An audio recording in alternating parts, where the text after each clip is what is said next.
Hello, and welcome to episode 405 of the Awesome Comics Podcast, the place where the small press makes one hell of a big noise. My name is Vince Hunt, and joining me as always is the creator of the devilishly good comic series Vanguard. It's Dan Butcher. Hello. And the man who sold his soul for a packet of cheese and onion crisps is Tony Esmond. I don't mind cheese and onion. I probably like salt and vinegar as my favourite, if I had to say. Really? See, I find that I'm getting more into the cheese and onion vibes as I get older. You have those sort of Waitrose, extra crunchy, sort of posh ones, don't you? Ground pepper or something. Black Bougie. pepper crisps. Bougie. Yeah, that's what I am. it. Do you know what I mean? Yeah. Prawn cocktail, mic drop. Oh, yes. I'm with him. As he's dropped the mic, I've held his hand and we've skipped into the sunset. Welcome to the show, everyone. It's snack talk. No, I quite like the smell of prawns on my fingers. The Awesome Crisp podcast. Yeah, it'll be the spin-off. Make brew crisps. Might be easier to get sponsors. No, welcome to the show, everyone.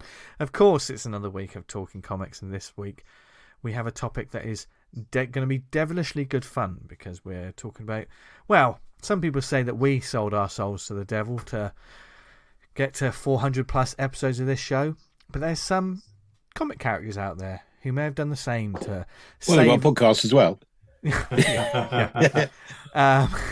But yes, the hellish heroes is what we're going to be talking about. We're going to start off with people that have sold their souls, and maybe we'll go even darker than that. You just don't know on this show. Who knows? Because I mean, it's probably quite blasphemous. We record this show on a Sunday, so we probably. I've just been to mass. Yeah, I checked it out with the priest. He said it's fine. Go from there. Yeah. Just stick 20 in the collection plate. Yeah. Three Hail Marys and a hand job, and you're fine. You can do anything as a Catholic, and then go to confession. They let you off. It's fine. Yeah. And I've been listening to the Devil's music all day, so we're in the right frame of mind to talk about this. But what else we do is we talk about comics. Do you know where you guys can get some fantastic comics? Is it Comic House? Comic House. It is Comic House. Yes, our lovely sponsor, the indie comic marketplace that loves indie comics as much as you do. We normally say us, but come on, you must love indie comics because that's why you listen to this. Yeah, there you go. If you go to comichouse.com, there's a huge selection of titles on the database. If you're a creator, you can list your work on there. Another avenue to get the name of your books out to the greater public, as well as the digital app. Everything has an app these days. We're using them more and more, and Comic House is a great way to Can't park your car without having a fucking app these days. I know. It's made it so much easier, though, because I never have enough change. And I tell you what, you can never have enough good comics. And Comic House, the app, is full of fantastic independent comics on there. There's comics from us, and as well as guests, past, present, and future. We're always discovering new stuff on there at the moment. Dan, what's on there currently? I've done a quick search for hell and demon related comics. I'm sure there's a lot. How dare you! Blasphemy! But obviously we've got one of the better things he searched for on his computer. Let's face it. It's probably one of the safer ones. Yeah. Hellbound Media, obviously. Of course. You're more likely they're going to hell. Read their comics. You're more likely going to find something there. Sick bastards. Yeah, when they get to hell, they'll have a table set up. And quite an impressive table of comics it is. So I think imagine what would go inside that is the Lurker issue 2, Metal Based Adventures, and Colin Undead all now on the app. So there's that and a whole lot more. A whole load more. So well done, Daniel. On Comic House. To find out more, there's a 14-day free trial, and to get more information and find out who we talk about every week, go to comichouse.com. HAUS, Comic House. Yeah. Yes. House. Comic For House. the new listeners. We had a bit of a bump in listenership, so I don't want people looking up. Yeah, do go check out Comic House, because not only there's loads of our listeners' works on there, previous guests, all of our 3 comics are on there as well. Yeah. So and it's basically it's a subscription service like everything is these days, but this has a huge value for money, especially now that there's a huge library on there. Now is the time. You know, sometimes when they start these subscription services and you at the beginning you're like, well, I've watched everything in the first week. Whereas a couple of years... hell, what do you do with your life? not much. But like, a couple of years later and then there's loads of stuff on there. Now is the time to check out Comic House. Go and check it out. comichouse.com. There's a 14-day free trial as well. I think I forgot to say that. Yeah. So there you go. See if it's shame on me. May the devil strike me down. Oh What have you Lord, have mercy. No, Yeah. I just forgot about the 14-day free trial. Oh right, okay, sorry. I thought you'd been wearing. cue the lightning sound effect. Yeah. That's the thing. You guys aren't Catholics, are you? No. I wonder if. Well, right. I'll lead off, Vince, because I've got a question for you guys later. Then. Oh God. Oh. Right. He's literally going to bring God into it, Dan. I am. Okay. So before we start, Hold hands and hum. Before we start with this, and of course, there's so many amazing characters we're going to talk about. And thank you to the listeners that we put a little shout out. We had some mentions and suggestions that we had as well. Yep. This is a fascinating topic that I think has been popular since probably the dawn of comics, because the battle of Dawn of literature. Yeah, good Really? and evil and Think all about that the stuff. Bible. Yeah. But as always, from the start, this is all our opinions. If you're listening to it and think those boys are going to hell, you're probably right. Yeah. I've given up on any kind of redemption. Yeah. For the next 90 minutes, we're just going to entertain you. So, and perhaps you might be inspired to check out some comics that we talk about. We hope so. Yes, but hell can't be that bad, can it? I've been to MCM. yeah. Or some traffic jams feel like hell. Anyway, that's a whole different topic entirely. Certain relationship I was in for a while. Look, Tony, we made it to 400 episodes. Can't be that bad. This is glorious compared to that, my friend. I don't think what our readers don't realise is that we're not the ones, listeners, we're not the ones in hell. They are. And their punishment is listening to this show. Oh, yeah, exactly. Dear. Enjoy it. We are the torment. We are the weekly torment. Big shout out to our sponsor, Satan, for helping to keep this show on the air. Helping allow us to fuck you in the ears weekly. And there's more fucking... No. But let's start after the off. show.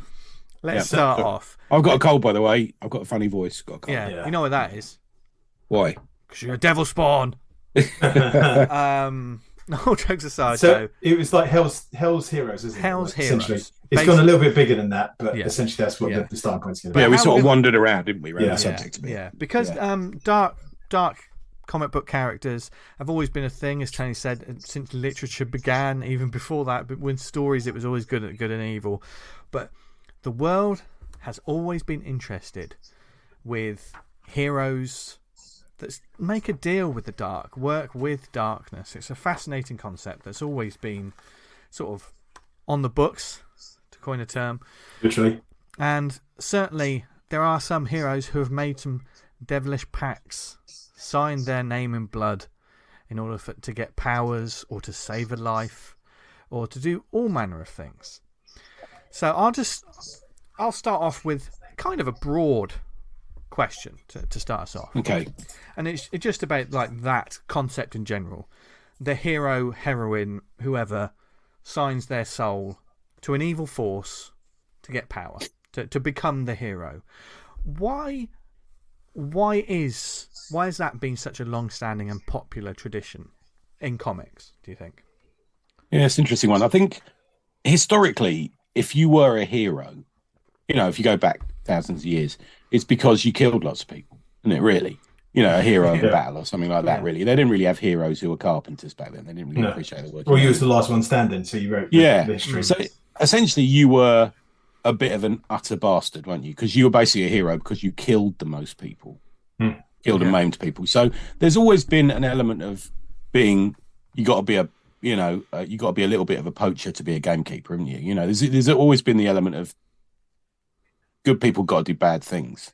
Yeah. And that, I think that if that dynamic plays easily into, you got to sell a little bit of your soul if you were that sort of person who believed in it, and if you add in the sort of dynamic of religion iconography and, the sort of, the haunting visions and, that inhabit nearly every bit of media, you've got a lovely background to play on. Yeah, God, yeah. It's an easy go-to kind of sort of... Yeah.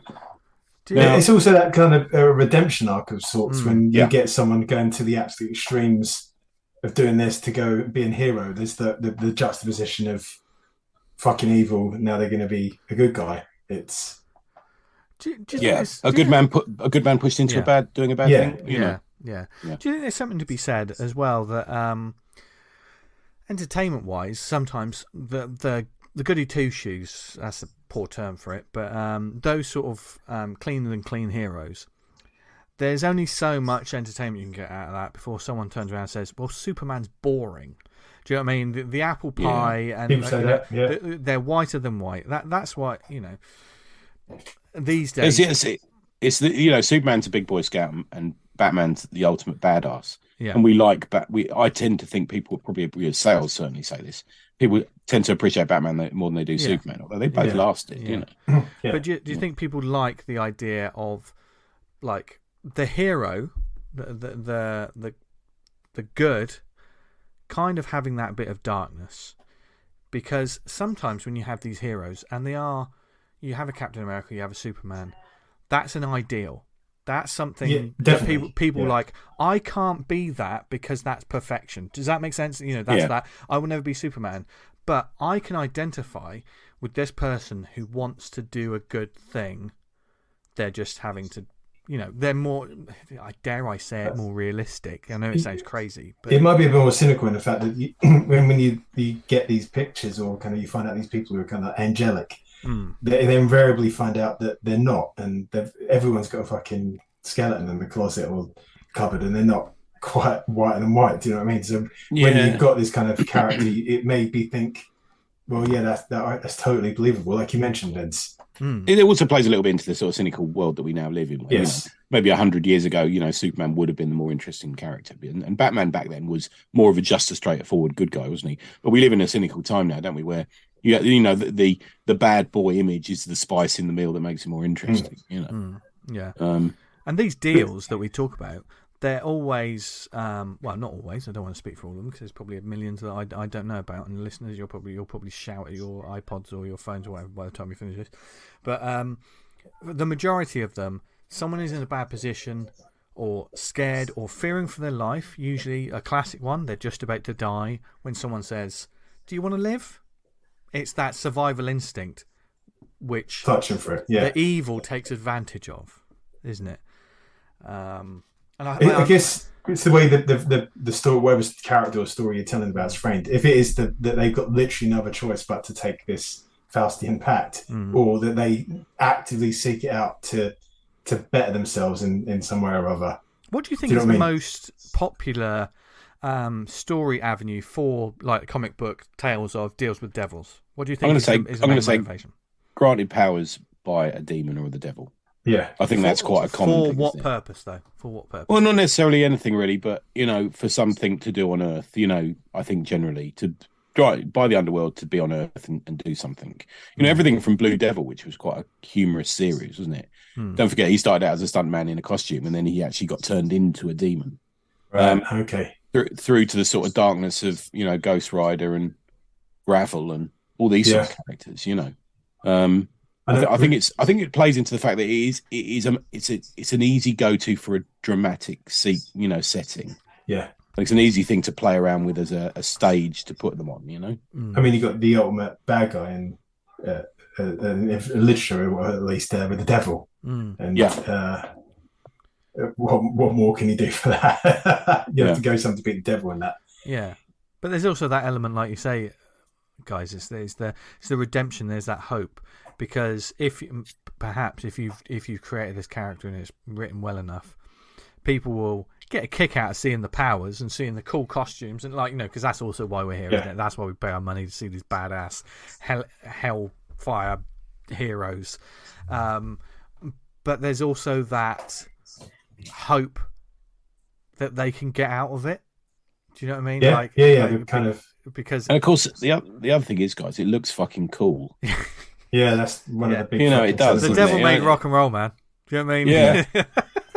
The trouble is, I've seen many comics, a lot of indie ones, where they use the kind of Faust Spawn premise, and it's like, man, this has fucking been done a lot, many times. Yeah. And there's stuff that does stand out from the execution. Yeah, but there's stuff that's really everything's in the execution.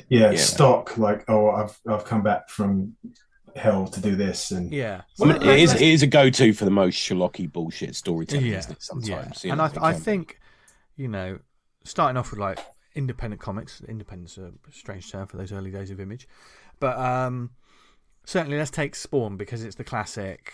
It was revenge and love, wasn't it? That was the deal that was made. Dan, you've recently had an experience of starting it from. Have you had an experience of revenge and love? Is that revenge porn? Yeah. Well, I've absolutely stumbled on the Spawn Hub reread through because I'm just not finding it interesting or appealing. I fuck knows how I got for it in the first time. Strotty's doing well. Strotty always has some interesting Strotty's doing well. Yeah. I've really I owe it to Matt to get back on it and soldier on because. You shouldn't have to go through that alone. But the series starts out for those that don't know what Spawn is, I'm sure most of you are. But like the deal itself, because it becomes by 200 issues or whatever, the deal is almost nothing, isn't it? Really? Yeah, he's works for the CIA, and he's betrayed and murdered and condemned to hell for all these crimes that he's done, and. He gets approached by the demon Malbolger, I think it is. Yeah. He says that you can go back to Earth, see your wife, right what was wrong, and you just got to become one of these Hellspawn. And he does. And he gets back there and he realizes he's been fucked over. He can't use his powers to make himself as he was. And eventually he sort of flips the script. I think he actually kills Malbolger and becomes the king of hell himself. And of course, it goes way off. But he kind of goes from just being.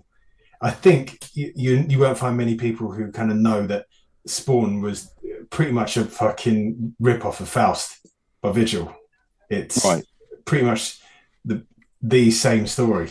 For those that don't know, because Faust sometimes is a blind spot for a lot of comic fans, especially if you. I know some of the issues got seized, didn't they? I think back in the day. And really, it's a little bit. It's dark. It's let's just say saucy. Yeah, sex, probably. Yeah, gruesome murder. Lots of knobs. Yeah.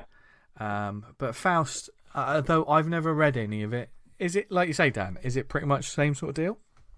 Pretty much the same sort of deal. Guy gets sent hell and he makes a pact to come back. It just without. Revenge. I mean, I like Vigil's art. I liked Tim Vigil, and I think the other guy involved was David Quinn. But I think I like the art, but it's not. It's black. It's from the black and white. The black and white revolution of the 80s. It predates. Ninja Turtles. Yeah, it looks very different. Yeah, it does. Yeah. I actually really like. You try and follow Tim Vigil on Instagram if you can, because he gets banned a lot. But there's some really good stuff on there. Yeah, he's very much more extreme. Yeah. Oh God. Yeah. I remember buying one of his comments, and like there's a brain in a mirror, and he's like zapping this woman, and he calls her "you exquisite bitch." And like there's like lightning coming out of a VJ and the nipples and stuff. It's like, okay, this sounds goes there. Exquisite Bitch is a name for our next pub band. That's a great band name. That's amazing. You sort of blind buy a few comics. And I thought, this looks a bit fucking spicy. So I got that. And I was like, oh yeah, it is. I can see a story coming from Madeline too now. Yeah. Yeah. Madeline, I think we're going to get copies of that from Simon Russell. It's still available. Contact me by Twitter. Yeah. I mean, it's a trope that has appeared a lot, and let me pose you guys a question. So there's a lot of these characters out there. From a personal reading taste for both you guys, how far can a character be a bastard before you'd stop reading them? In other words, this has come up quite a lot recently in sort of the comic circles I'm in. Do we have to have an element of liking or looking up to or being affectionate towards a character if we're reading them as the main character in a series? Can they be, how far would you let them go? Could they be, I think, and Dan, please follow me up after this one, but it's reminiscent of some of the conversations or rants that I've had about the eulogizing of villains and stuff. A lot of these ones that we're talking about, just say it like a Spawn or Ghost Rider, they are created, they are set up to be the hero, dark heroes. Sometimes tortured hero, aren't they? Yeah. Sometimes with like an uncomfortable, their backstories are usually uncomfortable or dark or horrible. But there's always the element of hero. You want to see the hero, try to do good things. And yes, there's fascination and entertainment with sometimes the cold-blooded hero. Can you read about a bad man though? And you totally a through and through bad guy. So how far would you go, Dan? Could he be a serial murderer? Would that be fine? See, I was thinking about this. The one I go to is, do you remember the character, the driver, appeared in Toxic? Yeah. And it was like just got this huge truck like blasting through like middle America, just slaughtering virtually everything. And there was no kind of mercy, whatever. It was like killing everything. And it was all played for laughs. And it was great. And it's like, oh, I'm all about this. It's kind of when they're kind of horrible and it's played as like, this is... they're without a good satire. guy. Yeah, not without satire. And then it's just like, well, I've got to do Relentless, this. wasn't it? Yeah. It's hard to describe, but when their actions are presented as not so much as evil, and it's just a laugh, and I don't know. I'm finding it hard to describe what I mean. But, yeah, I mean, would you read a book about the day-to-day life of a serial rapist, Vince? No. What about the execution? Does it depend on the execution? I think most stories always depend on the execution, isn't it? I mean, for me, serial rapist. That's pretty fucking. It sounds so weird to say. You take it to the extreme. That's the way to find. Yeah, that's the most extreme thing I can think of. Yeah. What about a cannibal? Would you read a book about cannibal? There have been books about cannibals. Yeah. In fact, a recommendation I'm going to have has got cannibalism in it. There you go. Good. It may be a. Do you remember? You seen that film Happiness? Like about that is about like the dad who. Yeah. It's played for laughs about him trying to rape his son's friend. I know, and about the guy stalking his neighbour. Yeah. Just whacking it constantly about his neighbour. Yeah. But, it's a dark film. Again, my favourite moment in that film is where there's a family in it, and midway through, the daughter tells the dad not to use so much salt because he's going to have a heart attack. And right at the end of the film, it's just a shot of him putting loads of salt in his food because he's just like, fuck all this. This is I don't know how he feels. I'm going to alienate myself here, but like John Wick 1 was on the other day, and obviously John Wick's going out to kill the people who killed his dog, and he was going for this club and he was just executing dozens and dozens of people, and I was like, what have these people done?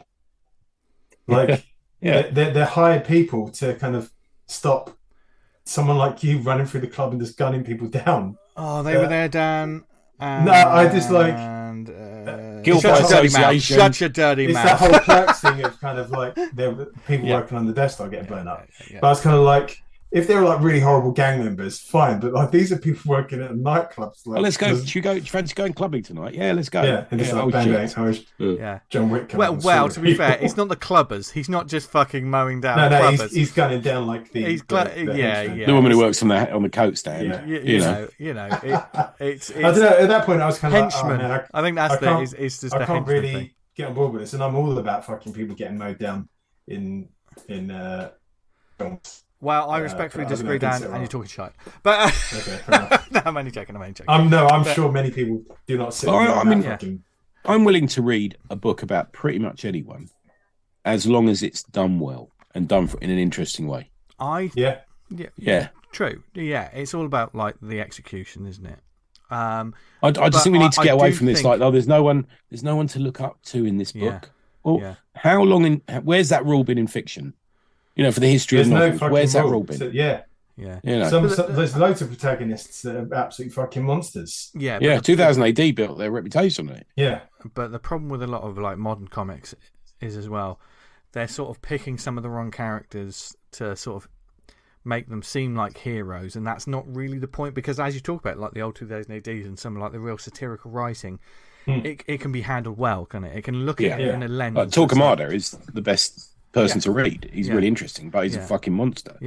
So like sometimes you could do these sort of things like, well, doing all these horrible things, but you've just read this for 10 issues and you've been cheering along. Maybe what does that say about you? Do you know what I mean? There's some writing that sort of does that as well, which is fascinating. It's very much what you can discover a lot about people as to why they like things. So if there's a movie where a puppy gets killed and someone says to you, see the way they killed that puppy, wasn't that great? that's not the reason I enjoyed that film with the puppy, but it's on the reader as well. But I also think that if we're talking about these sort of, villains, from one bit term, I probably wouldn't read an ongoing because I think they're like say Tony, like serial killers. Yeah. This is so weird. We went into dark territory pretty quickly considering we're talking about Satan. they're tailor made for miniseries, limited series. You know, that sort of that short, sharp jaunt into darkness. But if you're on issue 50, you're probably like, do I need to ask myself some questions? I think Magneto was the watershed for this. I think Magneto became a good guy, 35 years ago, to a certain extent. He's been back to being a bad guy a few times, hasn't he? Yeah. Now, I think I almost have to, in my head, in a lot of things, but especially in this, I think I'll play it person to person, case by case.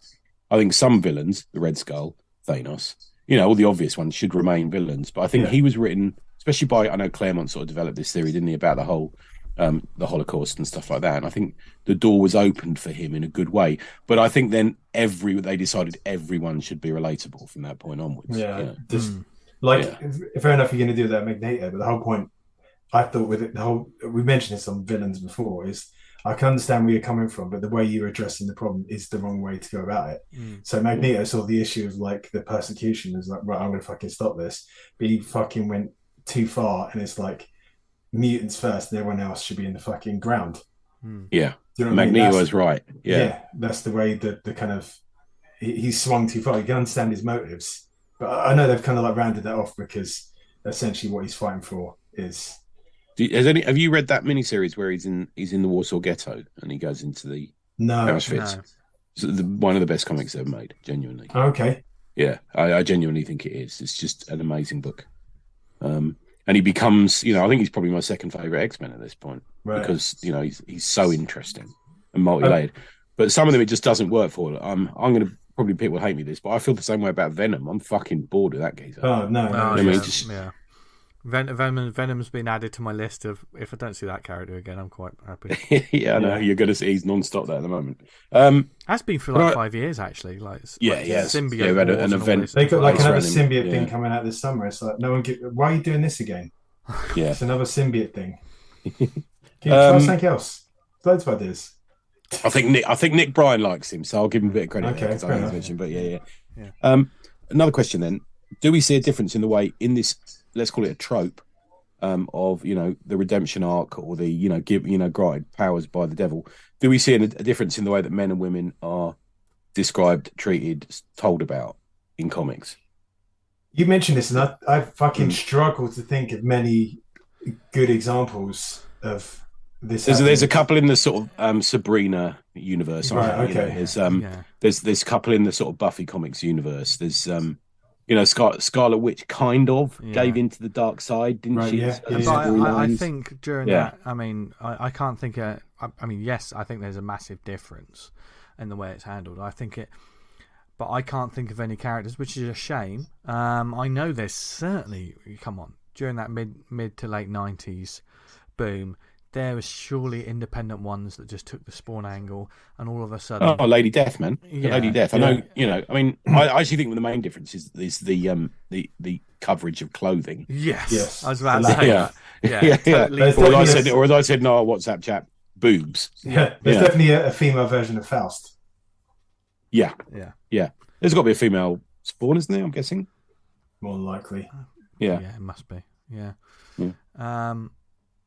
Lady Blaze in DC Comics. It's usually, which fucking shame. It's like, I've made a deal with the devil, so I'm going to wear hardly any clothes. Just going to cover my nipples from now on. What? Maybe it gets really hot if you do a deal with the devil. You have to take your clothes off. Ghost Rider's wearing a fucking leather jacket. Evil's all that loose morality, isn't it? It kind of goes back to kind of religious, obviously, because you got the devil involved. But like, if you're good, you're all covered up and saintly, and if you're evil, you're wearing fucking black bondage gear and all about. Yeah, although I do appreciate a sexy nun. You know what I mean? I'm a fan of the sexy nun. Also, I like the sexy lady in SS uniform. That's another one of my favourites. You go see that geese down the comic mart again, the DVDs. Yeah. You know what I mean? See him.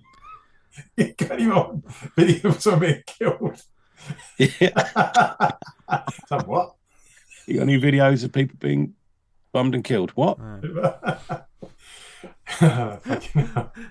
Dear. But certainly, listeners, like, if there's any great, like I say, I can't think of any right now.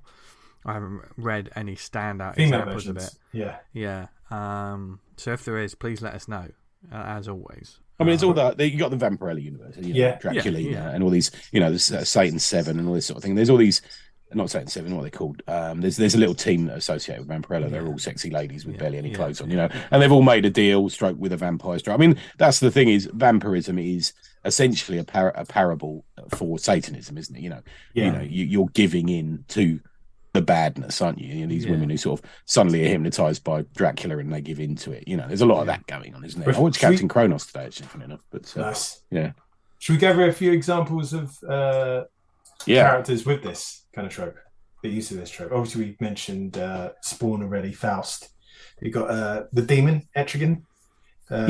So he's actually a demon from hell, isn't he? So yes. Yeah. He's linked to someone, isn't it? What's his name? He's got an amazing character. The character's got an amazing name. Something Blood. I've got cold head. Jason Blood. Jason Blood. Oh, best name ever. Jason Blood. I've liked all the versions of it. I obviously like Kirby stuff, which I think I only ever got one issue as it was coming out, but I came too late. I got the hardback. That's lovely. Has he always rhymed? No, not always. No. Okay. And then Matt Wagner did a series, which was a 4-issue miniseries. Which people who've read it love it, and I really liked it, where it's tied into Arthurian legend and stuff. Nice. Really good. And then you've got the Alan Grant stuff, which was very good, I think. And that was a great little run. One of my I don't know much about this character, I've got to say. Apart from the fucking rhyming and the Jason Blood name, that's about me done on the demon. I don't know too much more. Oh, okay. We've got Ghost Rider, which I know a little bit about. Which I was sending you current Ghost Rider and original Ghost Rider, not original, the Johnny Blaze Ghost Rider. I've read one of the old series. I think it's issue 12, and I read a couple of the new series today. And it's interesting, the storytelling styles that change. So if you look at the 70s and early 80s horror books that are coming out of Marvel, the sort of Bronze Age stuff. Yeah. It was almost modeled on a one story per issue kind of model, generally. Yeah. So you had like a story that involved the Ghost Rider or the Man Thing or Frankenstein at some point within a separate story. So it was almost modeling itself on stuff like The Outer Limits, Alfred Hitchcock Presents, Tales of the Unexpected, The Twilight Zone, all this sort of thing. So it's almost like a story per issue. But now Ghost Rider it's told in an arc. Right. And in the same way that we get an HBO series, or what was that one that ran for years? Was it Supernatural? What was the one about the two brothers? Yeah, Supernatural. Yeah. So it's almost modelled on that sort of thing. And I think it involves the same character, and in fact Johnny Blaze is back. He's back as the main character. Sort of tortured guy, but it's just utterly different storytelling. Right. Okay. Stuff like that. It was an interesting counterpoint to show how comics have changed as well. I think. Yeah. But was it using the same sort of vehicle, like the same character, but they go from town, little hobo in it, go from town to town? A little bit, yeah. And a lot of those horror books were like that. I mean, it is actually a road trip, but there's also this in the current one, but there's a backstory of the two agents who are following him. They drive a hearse, another demon that's trying to catch up to him, his competition, who is this person. And it's this long drawn out, I think it's on about issue 14 or something now. Well worth it. It's like reading I think I told you before, it's like reading an Avatar book. It's actually really good. Oh, nice one. I reread the Danny Ketch one. Oh, okay. Yeah. This week. Who drew that? Was it one of the Cubists? Mark Texeira. Oh, Mark Texeira. Yeah, cool. Yeah. And that's essentially I don't so much. It's not so much selling the Assault of the Devil, because he finds the bike with the symbol and touches it, and that he transforms into Ghost Rider. Yeah. Right. And that's more of a kind of him and his friends getting effed over, and he's cursed, happens really, upon isn't he? he happens upon the bike, and then that story might kind of evolve more, because I've only got the first trade. I mean, in general terms, that's, to be fair to me, is like the most white bread of them all, almost, because even the Robbie, is it Robbie Ray's the new one who drives a car? It's just a nice kid. Yeah, they're not almost like. They can do incredibly demonic things, but they're not really bad guys. No. Generally written that way, I think. Yeah, they're not, definitely. Like, I ordered the Robbie Ray's one because I've not read any of that today, so that should be turned up in the week. But okay, essentially, they're good people that kind of have the ability to call on this as a kind of just generic superpowers. Not generic, but you know what I mean. I mean, he's a member of the Avengers at the moment. Yeah, for me that seems weird. Yeah, like having the Ghost Rider on. You should, when that character, everyone should be like, fucking hell, there's like a man here with his skull on fire. Uncontrollable kind of thing, like Supernatural kind of force. You think, shit.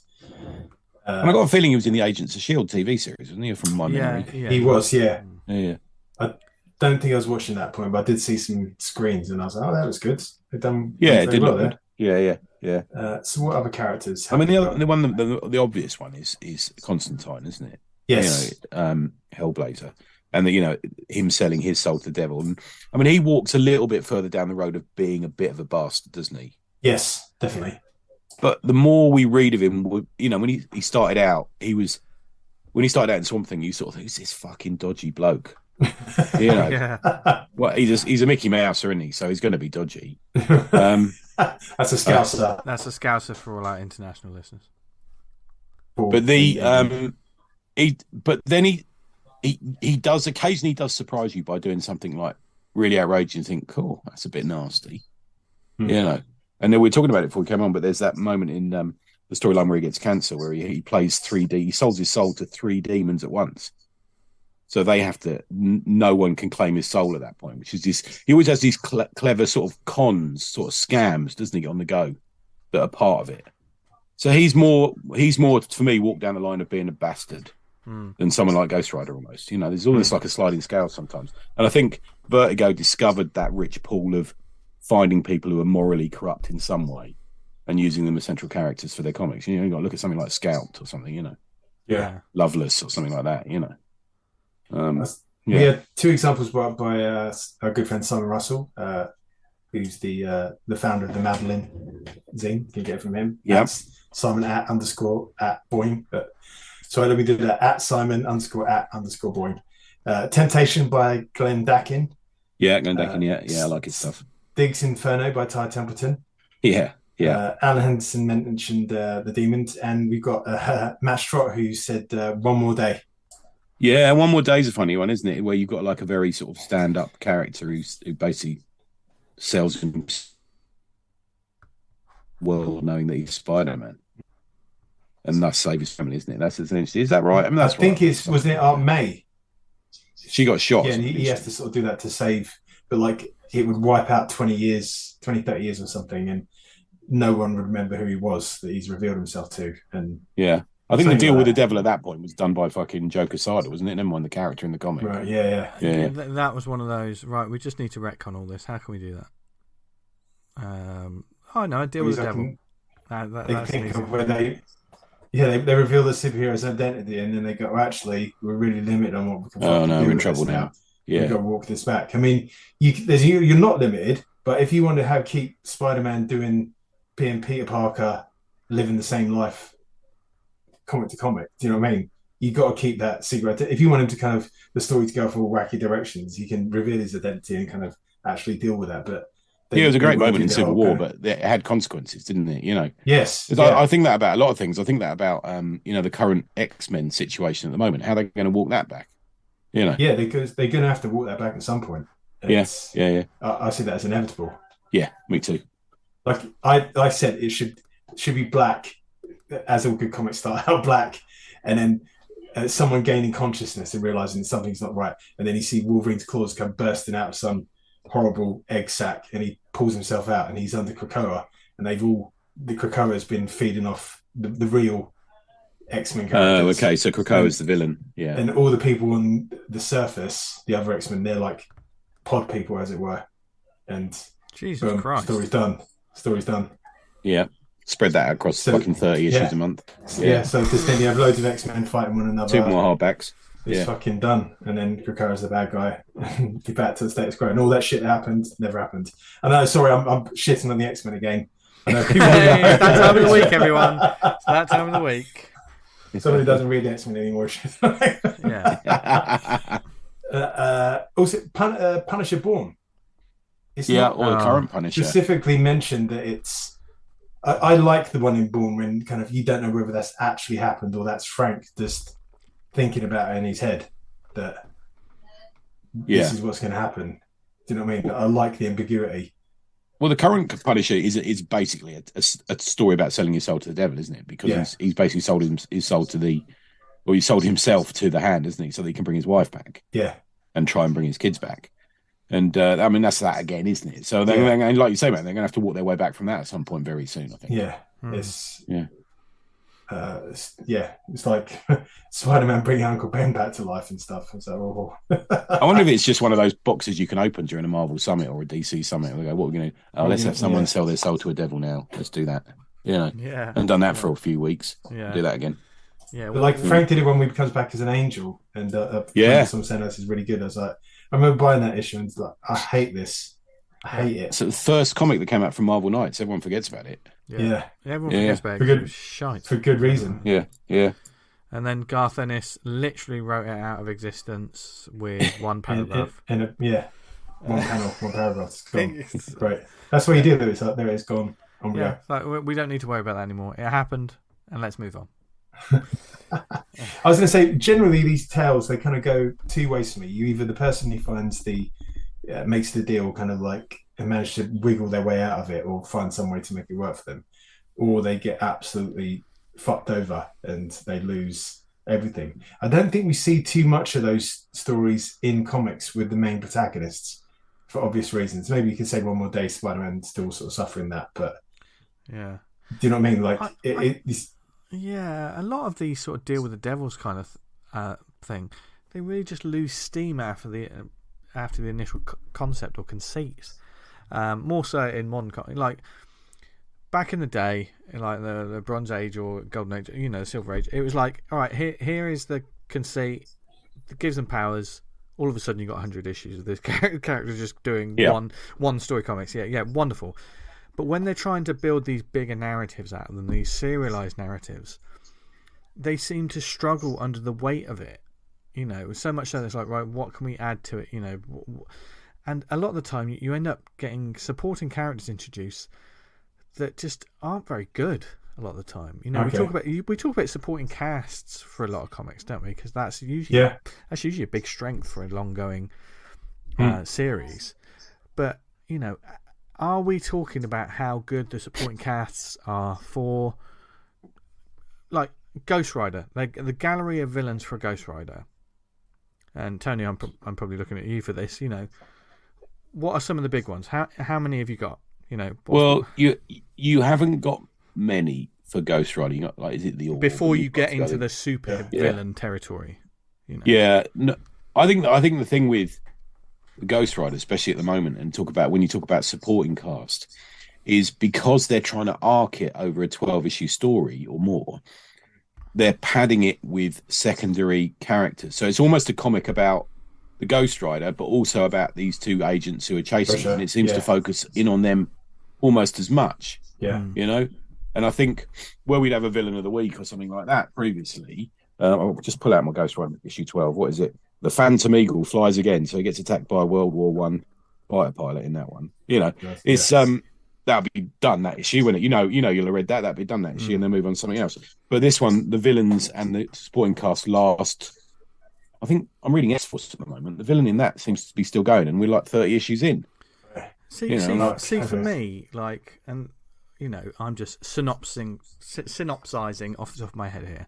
If you want to do that sort of thing, like a couple of people sort of following this, you stick to that format of like, here's an issue, here's what happens with this demonic character and this carnage that's created, and then it cuts to, just say you got your Fox and you got your Mulder and Scully, who are following this. Yeah, that's exactly what they are. Yeah, you could have that, because then you can have your cake and eat it, can't you? You can have your big action, and then two characters are like, what's going on? Yeah. But I think with a lot of comics, they don't focus on the destruction. They're more focused on two people in a coffee shop talking about, well, this what's going on here. I think occasionally people don't know what to do with the central characters, so they decide, this is easy. If I can invent two characters and they can, I can basically interview them on a page. Yeah. Yeah. I don't have to deal with what's happening to Ghost Rider and fuck it up when everyone goes, no, Ghost Rider doesn't do that, because in issue 34 in 1979 it was proved that he couldn't do it, because they can't be bothered. Yeah. But that's I'm loath to bring up Nicolas Cage film Ghost Rider, but that it struggles when the Ghost Rider character's on screen, because there's a flaming skull that can't really emote. It's got no real character to them, and the same comes through that the Spirit of Vengeance Danny Ketch one. It's just comes out with the odd line, and then that's it. And the lines are usually the same sort of thing. I remember when Ghost Rider was in. I mean, I absolutely loved the miniseries. The Fantastic Four, when it's Ghost Rider, Hulk, Oh yeah, I like Spy that. Knight, Yeah. the Arthur Adams They've one. gone back to that. Yeah, Yeah. of course they have. It's basically like the Terminator on a motorcycle. Yeah. He can't be stopped, can't be beaten. Well, in World War And that's Hulk, a he lot of- takes out the Hulk, doesn't he? Yeah. Yes. Yeah. Yeah. But like, what can you do with that character? All the kind of stuff has to be done when they're not the Ghost Rider. So it's a tricky one. I've got a couple more characters here. I thought we could Go for it. So we got Gravel. Do you remember him by Warren Ellis and Mike Wolfer? It was as if it was what if Constantine was ex Special Forces.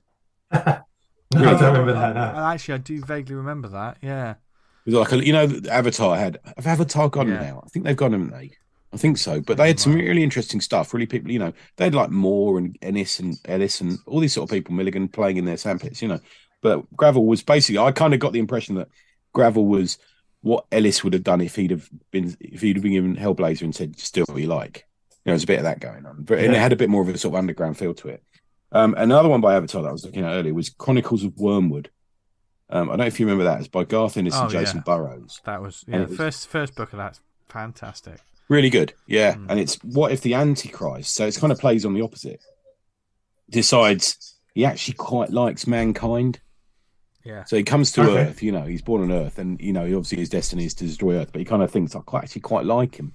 That decides to defend them, which was an interesting twist, I think. Did he have like a rabbit friend or something? Yeah, there was a rabbit that was intelligent, wasn't it? I can't remember what it was, but it's also responsible. There's a fantastic bit of dialogue during a sex scene. And I think he's having sex with Joan of Arc. Yes, that happens. And of course, they're talking dirty to each other during the act. But as he says something, and then the narrative speech bubble that Garth Ennis loves to write, it's like, Jesus Christ, we don't have to talk some shit when we're having sex, don't we? Do you know what I mean? The realisation of the nonsense he's talking at the moment. Yeah. You see the faces I make. Yeah. Lights are normally off. Yeah, on my own. The other one was I'm really fond of this character, and he comes from the latter stages of Defenders comic, and it's Gargoyle. Not the Gargoyles, that's different. Gargoyle. He was a World War I veteran, and he was also a mayor of a town. And he became a gargoyle at the bidding of one of my favourite villains, the Six-Fingered Hand. Do you remember that character? No. But he's popular. What they were fucking smoking in those last days of New Defenders, it's just incredible. He just went off on one. Of course, you had the Son of Satan in that as well. He's another great character. I sent you a screenshot of earlier, didn't I? Yeah. But the ultimate... Son of Satan, like he's walking around bare-chested with a pentagram on his chest with horns and tail and stuff. I'm just the Son of Satan. Oh, fun. Okay. Yeah, fine. Oh, you got a pitchfork. That's fine. Yeah, it was that quote I said, my demonological investigations he's been doing have led me to a dark and nebulous force that threatens to... And it leads to the next page. That's good, isn't it? That's a hell of a fucking word balloon, isn't it? Yeah. And of course, the ultimate is, for me, I don't know about you think, but the ultimate is Hellboy, isn't it? Yes. Yeah. That's great. Yeah, it's a good shout. Yeah. Bucking the trend there, isn't he? Yeah. It's also that's a nice play on it. Yeah, the massive example of like, who I was born as, born to be is not necessarily who I am. Do you know what I mean? Yeah. And that's certainly what Wormwood follows the same sort of path. There's lots of characters. Yeah, it's true. That are very much sort of like, look, I know I'm supposed to end the earth, but I don't want to. It's as simple as that. I'm done. But yeah, Hellboy's the classic one, and that we could have I think we should have an episode on Hellboy. Yeah, we should. I just bought an omnibus of this stuff actually. Well, here's another. Can I pose you this question that I was going to start with then? Sure. Yeah. So, I was brought up severely atheist now.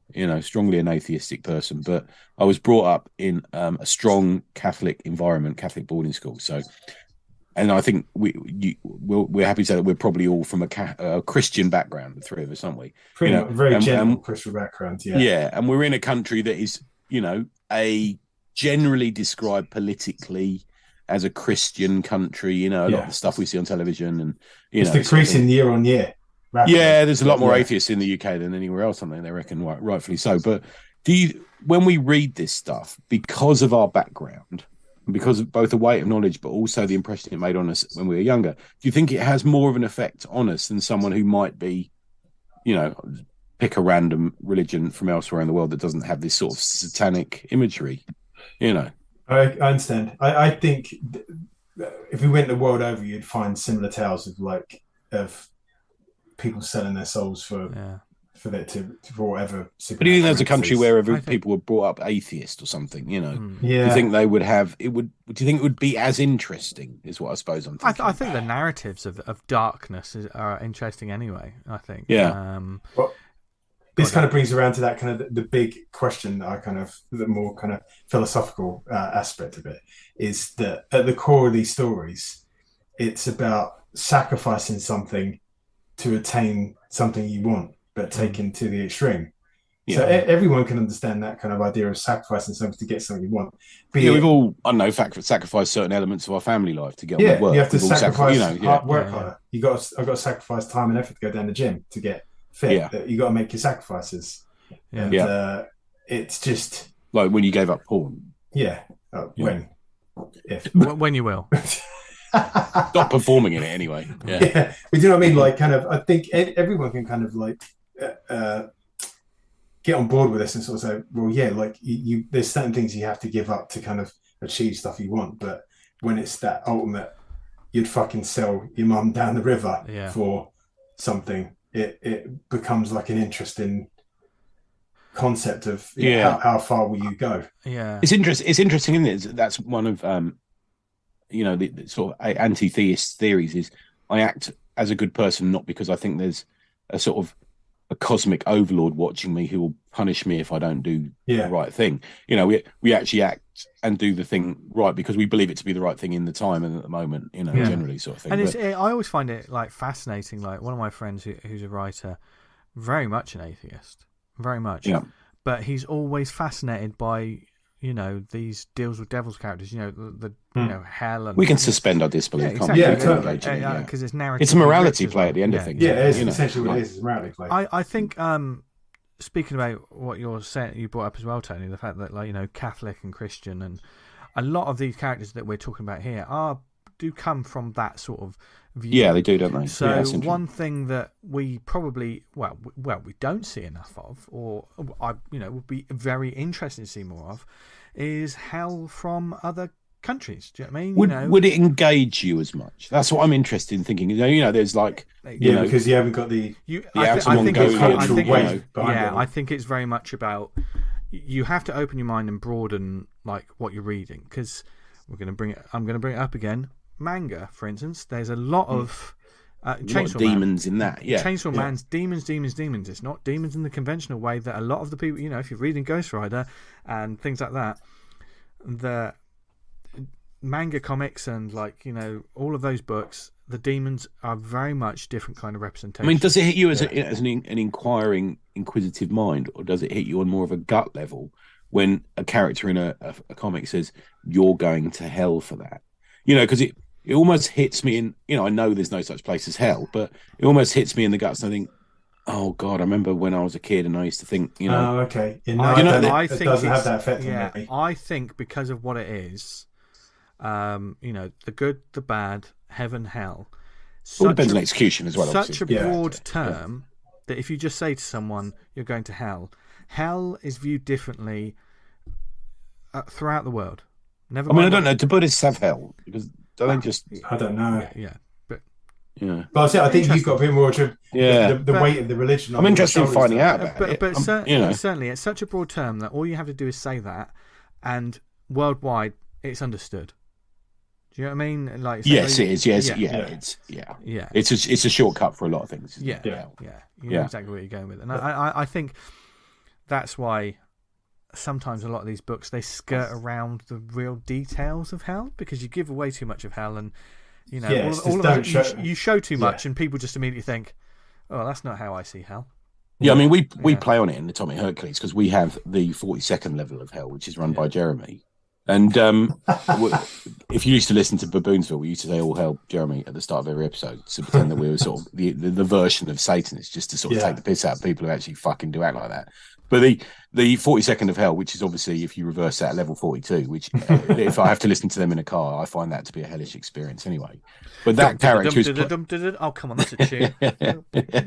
Slap that bass. Yeah. But it's almost a satire as well, because it's such an iconic trope in our brains, isn't it? A hell character who runs hell who's a bit of a fucking doofus. We play on that as well, because it's a shortcut in our Christian, for want of a better word, Christian background, I suppose. Yeah. But when I would read something by Shigeru Mizuki, who's talking about, the yokai of, northern Japan or something, I'm like, fuck me, they look fucking mental. Yeah, I really love reading oh my that god, stuff. this is really interesting. Fucking those like poor villagers must be shitting their pants over that demon who eats their pants at night or something. But it's a different emotional response, I'm going to say. Yeah, I think as well. Certainly, shine the light on the sort of more independent and small press scene, and certainly this sort of genre is a fascinating and obviously popular genre for a lot of, especially stateside. I would imagine that I've seen quite a few sketches and comics. One thing that always gets me though is sometimes demon design. Conceptually, the demons end up just looking the same, or you can tell they designed the head and the body's just generic. Could just be generic. I appreciate when they've always got horns, Tim no Curry eyelids. legend. Horns, no eyelids, and no lips. That's generally, Or they'll look like another coloured version of, like you say, Tony, the Blue Devil. They'll look like that, and they'll have like horned feet, and that'll be it. Do you know what I mean? But it'll still be pretty generic. Yeah. That will always switch me off. As soon as I'm like, oh right, all the demons just all look the same. Just whatever. It's a ripe land for cliche, isn't it? Yeah. Yeah. It really is, yeah. I think that's the kind of stuff I get tired of seeing. It's like, okay, there's a fucking geezer sitting there, all redskin, holding a pitchfork. Surrounded by fire on a throne. Yeah. Here we go again. Yeah. Go on, Dan. One of the flicks talking about manga. This is the comic that I've seen that maybe does the reverse of this. That's Berserk, where the main character isn't the one that makes the pact. It's someone close to him, and he's affected by it. So in that, they have these behemoths, which is these little kind of weird face-like amulets, and to become like an apostle of one of the god hand, which are like the demons, you've got to sacrifice the thing that most matters to you, you love the most, to become an apostle. And that's how you gain like these demonic powers, whatever. And Guts, the main character, he's one of the ones that gets sacrificed. So someone else does the bargain, but he essentially has to pay the price. And it's the kind of the opposite angle of him, like, you fucking bastard, you done this to me, and him setting out to get to make it right, as it were.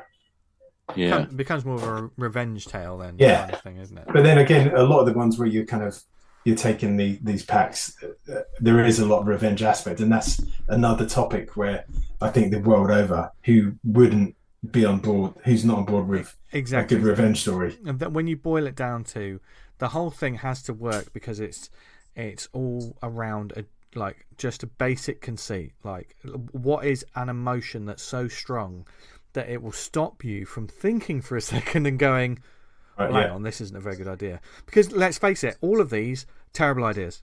They're terrible ideas. We may like the heroes, but this is awful. You do this, it's not good. These heroes that we love reading about, it's terrible what they're I mean, I don't mind watching a hero kill. It doesn't stop being a hero if they kill anyone for me. But you're right. You'll always get this sort of story like, John Smith has been sentenced to walk the earth and kill the 1,000 demons that escaped the devil so he can reclaim his soul. Literally that must have been written. Man, I've fucking read that so many times. The past couple of years in small press comics. All these demons have escaped from hell. You've got to go back. And but you also have the conceit of, like, you got to think of the trick, the lies, the way that these people have been deceived into it, because it's rarely if you sign this, do this, and you'll get off scot-free. That has never been simple. None of those contracts have ever not had a the conceit is, why are you trusting the biggest liar in the history of the universe? Prince of Lies. Yeah. I think doesn't happen with Johnny Blaze. Like, he does that for his dad or something, and then his dad dies. I can't remember, actually. I think dad dies immediately the next day. For an accident. Yeah. Which is what, Spawn piggybacked off. It was like, oh, right, you're brought back to life. Oh, yeah, but it's still your original body, so you're a rotting zombie. Well done, son. What must it be like in his pants? Just an laking off all the time. Bit jungly. Probably looks like an absolute clown. Anyway, I found a couple of fun little lists, and I want to see if you guys and when I say lists, they're normally generic, real basic bitch lists.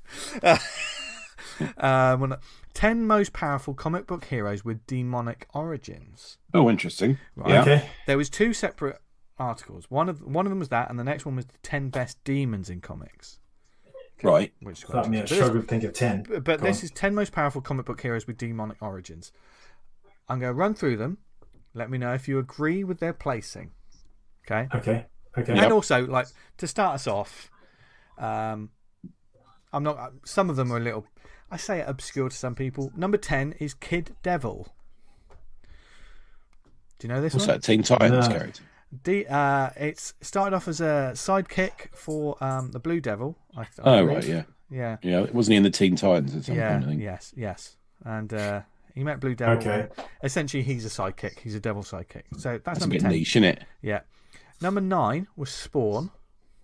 Okay. Right. Spawn's Eight- pretty above fucking Kid Devil. powerful. Yeah. Is this like most well thought of, or is this most powerful? What is this? This is 10 most powerful. Most powerful. Oh, right. So it's all right. Okay, yeah. Fuck me, you have to go. Spawn's pretty fucking powerful. Okay, go on. Okay, right. Okay. So Spawn is 9. 8 is Blue Devil. Right. 7. Not sure if I agree with that, but yeah. Satana. Okay. Yeah. Which I I think. don't know if she's more powerful than. Yeah, she's the daughter of Satan. We mentioned her briefly. Just Quite sexy, though. Yeah. That's pretty up. That's up there. Yeah. If you met a girl and said, "I'm the daughter of Satan, but I'll have sex with you now," would you have sex with her? Let's go. If you weren't married or anything, obviously. You know. Yeah. Dan immediately. Let's go. Yeah. If you weren't married. Oh yeah. Yeah, that's what I thought you meant. Yeah. I knew you was going to answer. That's why I answered. Was it? You can leave your wife, or B A. 6. Etrigan the Demon. Yeah, I like him. Number 6. He's good. Yeah. Number 5, Johnny Blaze. Okay. Number 4, Hellboy. Right. I don't know if I'd put Hellboy more powerful than Spawn or Johnny. No, same. Yeah. Number 3, Robbie Reyes. Or Reese. He's got a I car. can't. I don't know. He's in the Avengers. Yeah. They say here he's so powerful he managed to take control of a Celestial to battle an incoming invasion of Earth, joining the Avengers. Yeah, that's true. That's pretty powerful. Number 2, Damon Hellstrom. Right. It depends who's writing him, really. You know, sometimes he just hits people with his fucking fork. And also, Yeah. why is he more powerful than Satana? Because in their brother and sister. That's true. Good point. That's sexist, isn't it? Sexist bastards. Is Satana Marvel or DC? They're both of them are. Oh, Marvel. Satan. Yeah, Satan. Okay. They're both Marvel. Yeah. Number 1. Who do you think number 1 is for the most powerful? This is going to be ludicrous. Is it got to be a hero? Or is it just Most character? powerful comic book hero with demonic origins. Oh, Okay. interesting. A clue is they member of a team in a classic team book. You're not Raven. Got it in 1. Really? That's number 1. He's always fainting and stuff. I disagree. Isn't her dad Trigon? Is that Yeah. right? Yeah. Yep. But Trigon does seek to dominate all worlds, as it says here. Yeah, he's not a hero, is he? Yeah. But I got some issues with that ranking right there. Yeah. But fair play, fair enough. I guess, like Tony says, up to the writer. It's all kind of subjective. That one Yeah. was from CBR.com, and normally they miss That's a load of old wank, isn't it? Yeah. This other one is from DailySuperheroes.com. This is from 2017. This is the 10 best demons in comics. Okay. Like I say, 2017. So there'll probably be. I can only name 3. Yeah, and You know more now, mate. I'll of tell you course, now, this is predominantly US based. I would imagine. I think this is a US website because there'll probably be lots of people saying something from 2018 or something. Yeah. Like that. Right. Number 10 is Blue Devil. Yeah. Okay. I like Blue Devil. Number 9 is Baitor. From from Hitman. Yeah. Yeah, that's a good name, isn't it? Baitor. Yeah. I don't hear that. Yeah. It must have been fun when they were young, when they were a kid, and they were master. Young master. Yeah, I think it's that's the Garth Ennis joke in it. Yeah. Totally. Yeah. Number 8, Dark Devil. What's Dark Devil from? Never heard of that. Spider Girl. Okay. I didn't read all the Spider Girl, so I don't know. Yeah. Okay. He was a son of the Spider-Man clone, Ben Reilly, the Scarlet Spider, blah, blah, blah, blah, blah. Anyway, number 7's Demo Goblin. Yeah. From Spider-Man. right, Do you remember Spider-Man. that? That was the name, Okay. isn't it? Yeah. Yeah. Yeah. Okay. Number 6, Surtur from Thor. Yeah, that's a good one. So Okay. he's massive, Yeah. isn't he? He's Yeah. in one of the movies, isn't he? Yeah. Yeah. That's a good one. Number 5 is Neron from yeah. Underworld. Okay. Underworld Unleashed. Yeah. DC Comics. Yeah. Okay. Number 4, Dormammu. Best name ever, but you know. He's cool looking. I like Dormammu. Yeah. Yeah. Yeah. Is he a demon? He is a demon, isn't he? I suppose so, isn't he? Is he? Yeah. Yeah, I guess so. He's one of the classic major Yeah. sort Is of. it Ditko Venom, probably? Yeah, Guessing. I think so. Yeah. Number 3, they put them all as one, which I think is the right way to do it. The Ghost Riders. Okay. I think that's the Okay, best way fine. to do it. Yeah. I don't think you. But there's more, isn't there? There's the original one who was on a horse Yeah. as well, isn't there? He's Yeah. got a few. Yeah. Yeah. 2, Etrigan was obviously Okay. number 2, and number 1 was Hellboy. Okay. This, These of are, course, how is these- this ranked as? Not This powers. was the 10 best demons. That was Oh, okay. That's cool.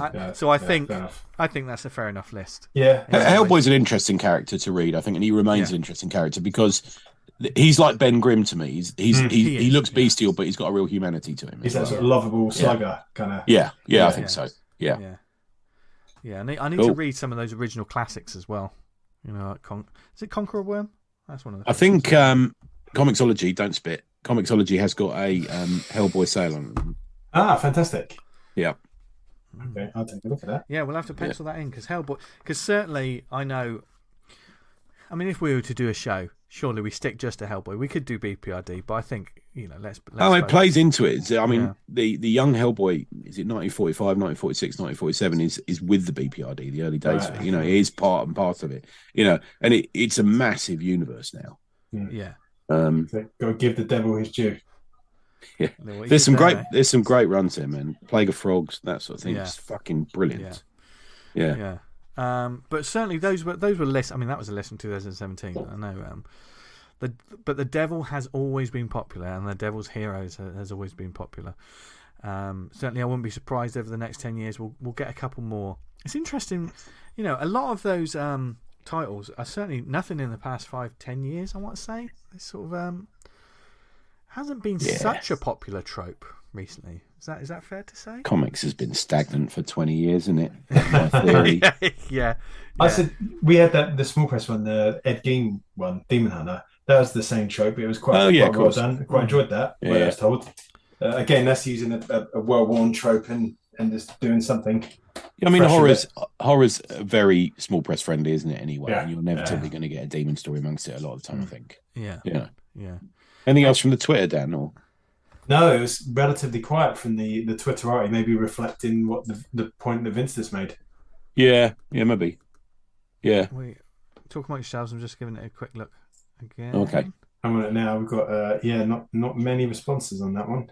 But, I mean, if you go to our Twitter account @TheAwesomePod and look at some of our tweets, there's been some wonderful links for some of the creators who got involved and Of posted course. some links to their creators. Because as I said, indie creators they love a demon or two. Yeah. I forgot we did 2 tweets on this, and I was only looking at one. Yeah. That was rather foolish. But one never, Dan, never. But another shout out to Matt Strott, whose one-page comic was before he was the Prince of Darkness, Satan was merely the Duke of dimly lit areas.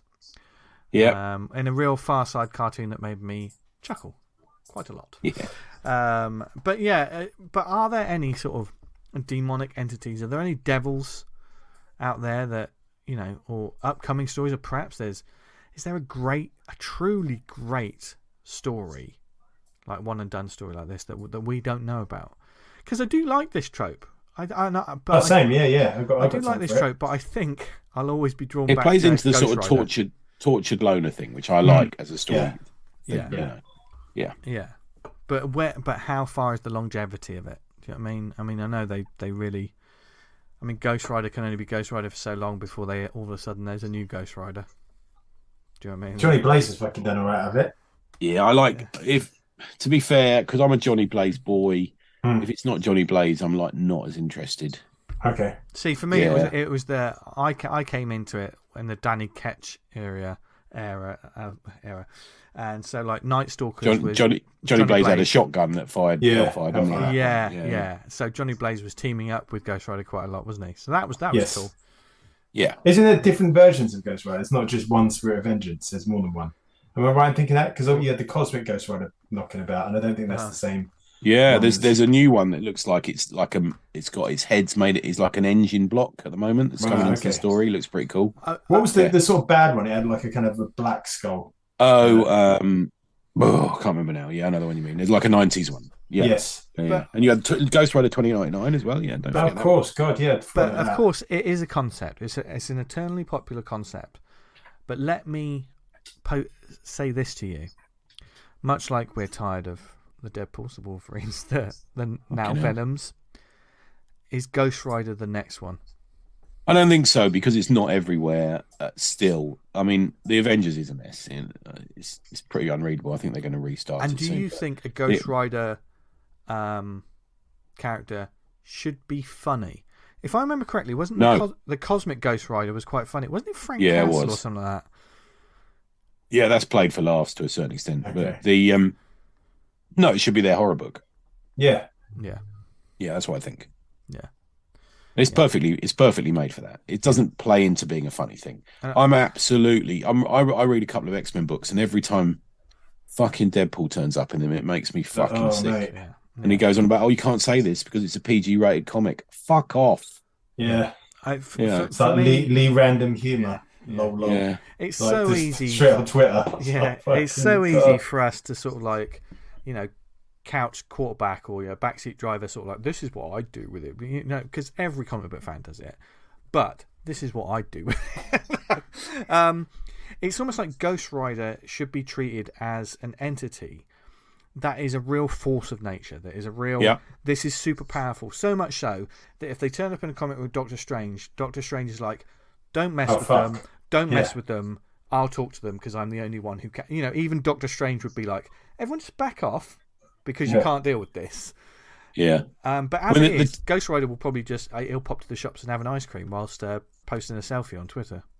Oh, but don't forget he was in the Champions. Do you remember the original Champions series? Ghost Rider was in that. It didn't really work very well. No. It's like Iceman, Angel, Ghost Rider, Hercules, and Black Widow. They just put people together in a team, didn't they? They were like, who's not in a book or something. That was literally it. Yeah, I mean, it had a couple of nice John Byrne issues, but yeah. It's like the lineup to the Defenders changed shitloads over the. Well, most teams have changed over the years, apart from the Avengers, who collect heroes like fucking Pokemon. Yeah, they do at the moment. Yeah, I do like that great cover in Avengers. When they're all. There's loads. It might be a George Perez one where they're all standing around a table. Yeah, and there's that guy saying, "Look, 70 I had that poster on my wall as a kid. Like 70, you're going to stay. The rest of you got to fuck off." Yeah, I ain't going to get dull. Slightly off from the demonic talk. I just need to ask this question: has anyone from the Avengers had their Avenger card revoked? Yes. Yeah. Has it stayed? Yeah, they've thrown a couple out. Yeah. That's what happened during that issue because they got the Falcon in. It was kind of like a weird issue, wasn't it? Because who's that guy who wears the glasses who's always fucking about? Wonder Man. He's like their government agent. I can't remember his name now. He comes in and says, right, you got to get rid of these people because we need to have more women on the team. We need to have a black person on the team. He did all that and he got rid of a couple of people and old Hawkeye kicked off a bit. Yeah, it was like that. I would expect Clint to do that. Yeah, exactly. Yeah. It's written in character. Yeah, that's when the Falcon started on the team. I think I'm going to say it's a Byrne cover. That I can't remember now. I'm blanking through my. I remember Rage got the elbow in New Warriors because he had an Avengers membership, and they broke in and nicked a Quinjet, and they were like, "Right, you're out." Which is fair enough.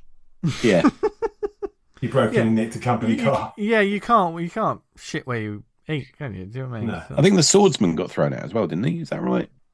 That's not a nickname for my private life, by the way. Just so clear. Yeah, I think you did. Yeah, you'd put a number. Was that before the West Coast? Was he Was that before? No, that was around the Mantis. The Mantis stuff, wasn't it? It was around that time because he was always a bit of a villain. Was she kicked out in the Dan Slott run, or was she just had to move out of the Avengers Tower?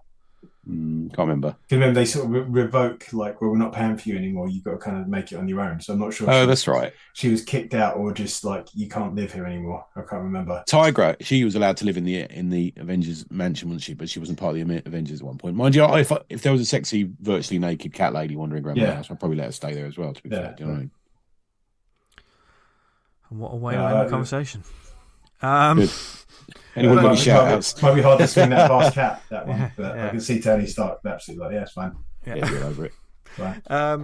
But no, Hell's Heroes will always be fascinating, and if you know of any that deserve more love than the ones, because as always with certain topics, certain characters get the light shone on them more than others. But it's a massive one. There's a lot of characters. I couldn't. So many. Yeah. We'll have missed a load. Yeah, and I think for the most part, we can agree that the heroes are infinitely more interesting than their villains. Wouldn't you agree? Who sell their Wasn't there the story in DC where like they sell their soul to Neron for like a massive power upgrade, and they that was an event comic. Right. Series. Okay. Probably. A couple of years ago. But yeah, like I agree. The kind of whole good guy selling his soul to do the right thing, or making a faustian pact. Generally, I quite like it and like the idea of it. Yeah. I think wasn't there a story where the Joker sold his soul to the devil for a pack of cigars? He thought he's got no fucking use to it anyway. I think. God, that sounds the epic random. The epically random. Lols. Raffle. And we hope you enjoyed that, folks. And there's going to be plenty more topics like that. So if there's any topics like that or part of comics you want us to discuss, we are more than willing to do it, because sometimes we have no notes and we just fucking go for it, because we've all read these sort of comics. So let's go. But before we get on some recommendations, etc., do we have any shout outs this week, James? I've got one, but it's going to become as part of one of my recommends, so I'm going to leave it till then. Oh, look at you. Yeah. No, I haven't got any otherwise. Oh.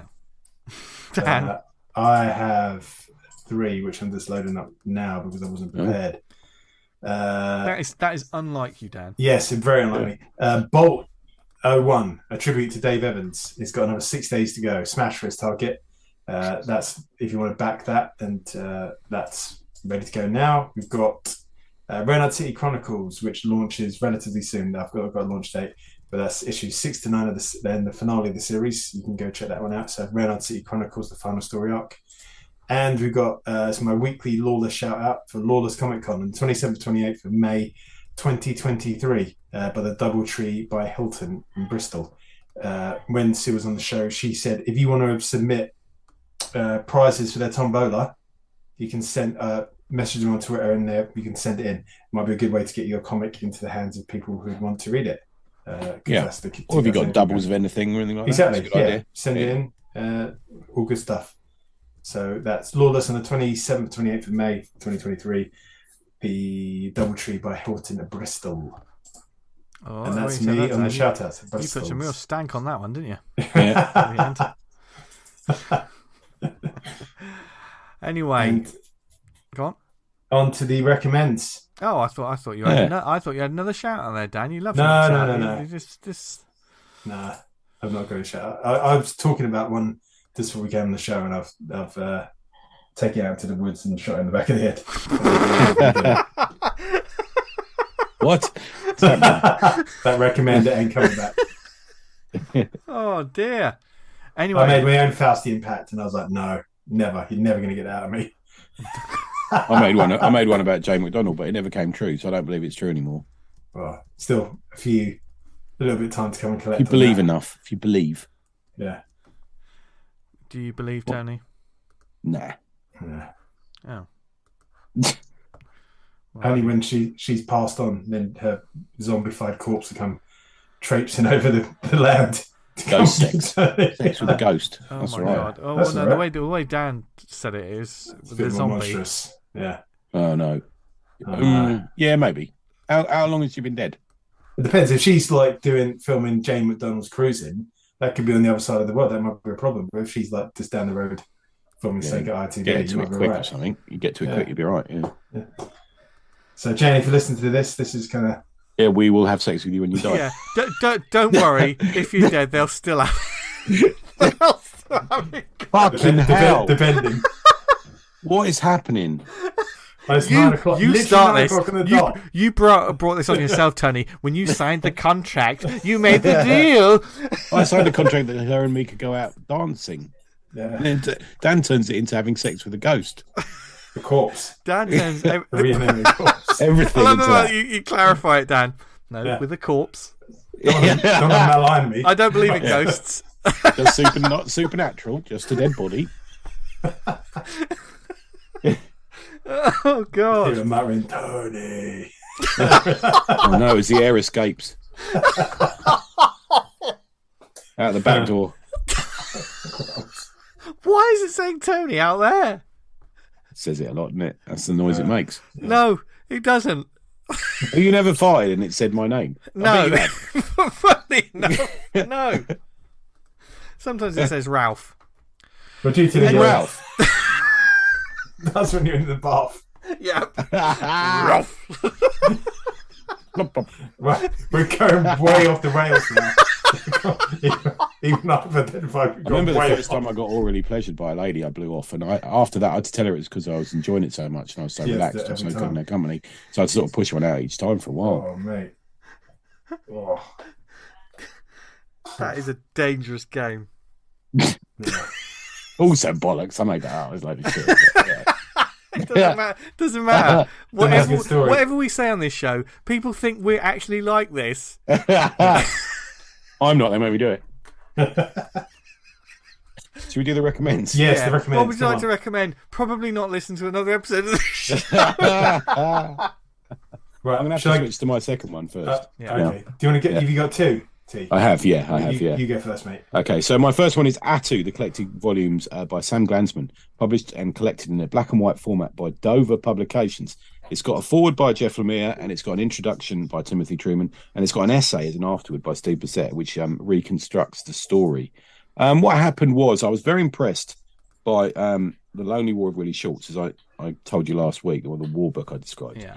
That I thought I'd have a little bit more of an investigation into Glansman's work. He passed away. He said he was born in 1924, died in 2017, and I probably knew him for his work on Hercules from Charlton, but he was probably best known, and this is why I need to get more into him, for his war books. So he did Our Army at War, Our Fighting Forces, and Joe Kubert Presents. So he's known, and obviously Willie Schultz as well. So he's obviously known more for his war stuff. And this one had popped up. You know, the algorithm on Amazon, it just traps you, doesn't it, into a buying frenzy. So it popped up a couple of times in my recommendations over the last few months, because I waited quite a while for Willie Schultz to arrive. He's one of those old timers, let's call him an old timer because that's what he is, who will have been places that you will have gone, oh right, I must have seen him there. And one of the ones I realised I must have seen him was he inked over Tim Truman's pencils in Tim Truman's Jonah Hex series back in the, I think, 90s. The foreword by Jeff Lemire is great because it says, Lemire describes Atu as just about the greatest comic I've ever read. There you go, that's nice, isn't it? That's a nice report. Yeah. It was first published as part of Tim Truman's and Chuck Dixon's. They had like a publishing operation going called Four Winds back in the rise of underground, rise of black and white comics and stuff. And they published the first two volumes. Volume 1 is called The Forbidden Cave. No, that's not that sort of thing. Volume 2 is Duranella, and volume 3, the first time it's ever seen print, is in this volume, which is really nice. So what is it about? I'm going to read what Lemire writes because he says it so well. He says, a groundbreaking creator-owned comic about the expansion of one man's consciousness and mankind's first encounters with other civilizations. What it is about, he goes on to say, about a caveman who travels to an alien planet and does a lot of really, really cool stuff. There you go. If that's not going to sell you, I don't know what it is. No, Yeah. You got to love Lemire's writing in this because his introduction is just pure enthusiasm, which I love. So it's just plain fun. It does veer on the fucking what are they smoking area comics, but I think at this point, the creator Glansman was an older dude, so I don't think he was like dipping into the mushroom pot or anything like this at the time. But volume 1 has Atu. He's a non-verbal caveman, and he fights other humanoid tribes, different kind of versions of cavemen. And he fights a master of combat he meets in the cave, dinosaurs, but he does discover a time machine in a cave that he sort of fucks around with and ends up jumping backwards and forwards in time in. But like a comic like Joe Kubert's Tor, it's very sort of cave. Is it Clan of the Cave Bear? Do you remember those sort of films? Oh, God, million years BC, that sort of thing, where they don't say anything, they just sort of grunt and groan down at each other. It's a bit like that. Pardon me. In Volume 2, Atu meets a sexy space lady who puts a doohickey on his head, allowing him to talk and communicate with her. And this is very much in keeping with. I remember as a kid, used to get all those books that, cavemen met spacemen, all these sort of weird, chariots of the gods kind of books going around. And this kind of plays into that, how the first, the reason that society grew and man discovered fire or discovered, how to make a wheel or something was, in meeting an extraterrestrial or a UFO landed and there was some kind of contact. And you see in a lot of the sort of sci-fi pulp covers and even some of the comics of the time. But it goes on, the second volume goes on to have very much a sort of caveman meets Barbarella meets Buck Rogers kind of vibe to it. Some really excellent spaceship designs. They land in these sort of helicopter pod things that look just gorgeous. He has some real sort of freaky, hallucinatory, precognitive dream experiences in it. And they begin to expand the world by doing little profiles of the characters that come from each of the world, like Lord such and such of this realm, and he gets a page profiling him and stuff like that. It almost becomes a whole new book in Volume 2, as it does again in Volume 3. And Volume 3 almost looks like, I'm going to put it as a mix between something like The Land That Time Forgot and Apocalypto. It's got a sort of real freaky kind of thing going on. But the art is definitely has something of the Joe Kubert about it, with some Hal Foster sensibilities. And if anyone knows the work of Dan Spiegel, a little bit of that as well, I'm going to say. Almost like a 1940s, 1950s serial at some points, but with added sort of 70s cosmic making sensibilities. Excuse me. Pardon me, sorry. So that's my first one. You can get it on Amazon. It came out, I think, 2018. Really good. Published, as I said, by Dover Publications. That's my first one. Nice. Dan. Nice one. My one was The Ambassadors. I think you read this, didn't you, Tony? Yeah, I did, man. Yeah. Sorry. I was sort of a bit kind of. I'd heard a few things about it. Sort of, I really kicks in the last bit, and that's pretty much what it is. It's kind of. It's an odd one. Essentially, the plot is that there's. One of the characters, I think her name's Jun Yi. It's a Korean lady who's in prison, and she basically is able to activate superpowers. And she comes up with this idea that she's going to give, I think it's 7 powers away to one person from the various countries around the world, and you've got to nominate why that person should get superpowers and. What they're going to do with the world, help it or whatever. And that's the kind of general conceit, which only kind of comes in right at the later part of the book. The first bit is obviously like world building and seeing where it's going to go. Quietly's artwork throughout is fucking great, but like it really turns on the last couple of pages, this turns up to 11. Yeah, I think when we were talking about this on the Slack when we were saying he's kind of unleashed a bit in the last few pages. Yeah, up until that point, it's a little muted. I think it's still some of his fantastic work. You can see as an artist he's just kind of grown and grown and grown. Like there's when he gets his chance to do his thing, there's a bit where the airplane crashes under the sea and like all the ice is thrown up into the air and you see the bubbles as it goes under. It's like, oh man, that's really nice, really well done. I've always kind of really liked Frank Quietly stuff, and this is there's sort of something very strange and unusual about it, isn't there? Yeah, it just makes everything seem very peculiar, I think, in a good way. Yeah, it's kind of a little bit touch of Mobius about him at times. Yeah, that's a good point. I really like. Certainly in this, actually. Yeah. I feel like on everything is in this comic as an opening minutes put in it needs to be in here, but it was kind of the way it's told. I was like, I don't know how else you would do it, but I wanted it a bit more by the time the end of the issue gets to it. Like at the end of King of Spies, I was like, sold. At the end of Nemesis, I was like, sold. On this, I was like, oh yeah, maybe I'll get the second issue. But if it wasn't, I wouldn't have been as excited for it if it wasn't for the last 4 pages where we discover this sort of protagonist antagonist who's in a bar and something happens and he just proves to be the biggest badass, doesn't he? Yeah. And you think, right, I see. This is going something like this. Yeah. It's sold out though, isn't it? I think. Yeah, like a whole SWAT team comes upon him and he sort of describes to them what's happening as it's happening to them. And it's like, fuck, ouch. Great last line where he goes, why do you leave me alive? And he says, I need someone to pay my bar tab. Yeah.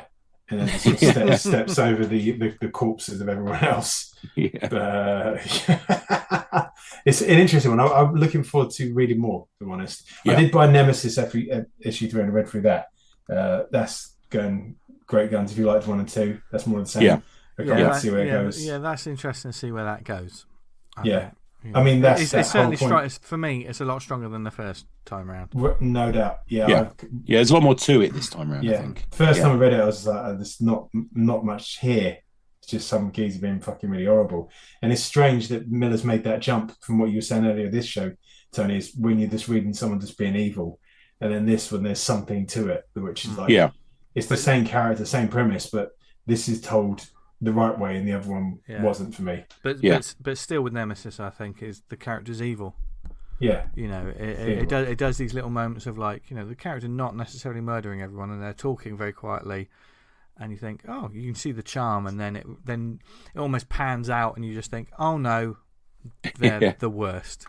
I mean, in this, there's a bit where like that's happening. It's like, fucking, that's really horrible. He's really horrible. It's been an interesting week for new series actually that haven't been Marvel and DC, because we've got that on the go. We've got Local Man as well. Issue 2's out now. Oh man, I'm going to get that. Yeah, very much. I very much enjoyed that. Just briefly back to Nemesis. The thing about Nemesis that I think I respond to more is there's more of a reason for the character being there. There's a motivation of like, here's why I want you. Do you know what I mean? Yes. It tells you that, rather than it just being like a huge mystery. The first one was just an exorcism in nihilism. Yeah. This has fleshed it all out and made it more interesting, I think. Yeah. And actually, I think I prefer the art version in the second series. I know I do like McNiven, but this has more of a energetic feel to it. I think this is, and also this is more, energetic, kinetic. It's just you can feel it. It just. Because there is almost some ridiculous sort of action scenes, isn't it? Like snatching people out of moving helicopters. Yeah. And it just looks brilliant. So the name escapes me of the artist. Shame on me. Jorge Flores, isn't it? Yeah. Is that right? It's significantly better than Exo Man of War issue 1, which has a whole page dedicated to a photograph of a rock. I was kind of like, mate, you fucking dialed that in. That's not good. Oh dear. Because even if you've got to do that, surely just stick in some stuff like him flying around the rock, or a few more shots of that, or I don't know. There's got to be another way. Yeah. The first panel is a very small panel, which is a picture of a rock, and then the middle of the page, filling up most of the page, is a reversed image of that same rock. Okay. Which did start a conversation on the Slack with our favourite rocks. Nice. That could run that one. Yeah. I love a good rock. I like a pair of Crocs. Speaking of continuing with series though, and revisiting popular series that we like, I absolutely just chewed through issues 4 and 5 of Plush. Oh, I need to catch up with this. Okay. Yeah. Written by Doug Wagner, artist Daniel Hillyard, colorist Rico Renzi, letterer Ed Dukeshire, editor Kevin Gardner, designer Erica Schnatz. Loads of fantastic sort of variant covers. There's always a fantastic cover by Tony Fleeks. Is it Fleeks that he said? Apologies, Tony. Fleece, I think. Fleece. But yeah, this story of sort of violence and serial killers and cannibals and furries is ticking along quite strongly. I would say anyone who's listened to some of our earlier shows know that we were like, this is crazy. This is full on when Doug was on the show with us. Can I just quickly say, it isn't Jorge Fornes, it's Jorge Jimenez. Sorry. Yes, sorry. Yeah, pardon me. Shout out, some of the best art so far of the year, I think, for that Yeah, series. sorry, mate. Yeah. And certainly, speaking of art, Hillyard absolutely knocks it out of the park with just the consistency that he does for these ones. Plush 4 and 5, without giving too much away, because I know some of our listeners have already they've gotten onto this series and they've been showing through it as well. Some of them have probably already read these issues. I